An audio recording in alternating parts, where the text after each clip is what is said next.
Hello, this is Lynn Hansen, KU7Q from Linnovation, and welcome back to my YouTube channel.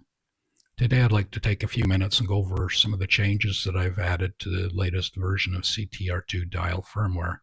The new firmware version is 1.01.01, and it's available on my website. To start with, I've added 6 additional functions to the dial menu, or the dial control, and also the dial menu. So instead of the 12 that were on the original firmware, now have up to 18.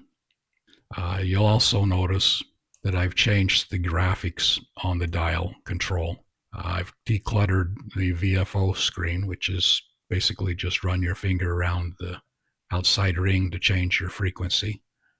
Controls that use like a volume and potentiometer type control, like volume control or filter controls, I've changed it now. Instead of having a fill level gauge that goes up and down vertically, I've changed it to an arc. And what that helps do is eliminate the flutter on the display as you change the control. It flutters still a little bit, just kind of the kind of display it is.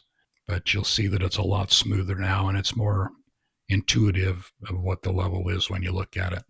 Controls like RIT have been changed a little bit now. Instead of growing to the left or right vertically, I use the same arc, except it grows from the center to the left or right, depending on whether it's a positive or negative offset.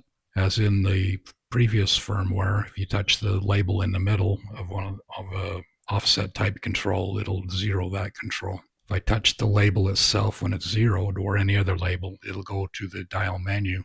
And from here I can select any of the available functions that have been mapped to the dial.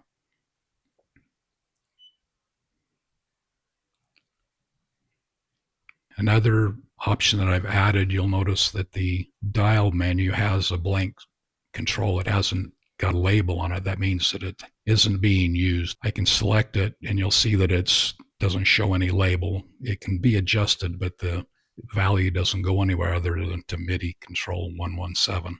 So you can use that to any MIDI control that you want, but if you want a label on it, you have to go into a terminal program and actually edit the label. But what that does is if there's no label on a control, it's hidden from the rotating sequence in the dial. So as I switch through the different functions available, I only see functions that are active and have a label.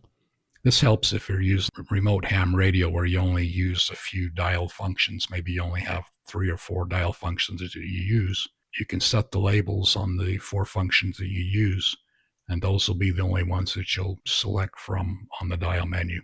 Okay, another new function that I've added is you can switch between the dial and the button and the knob menus by just using a single swipe across the screen.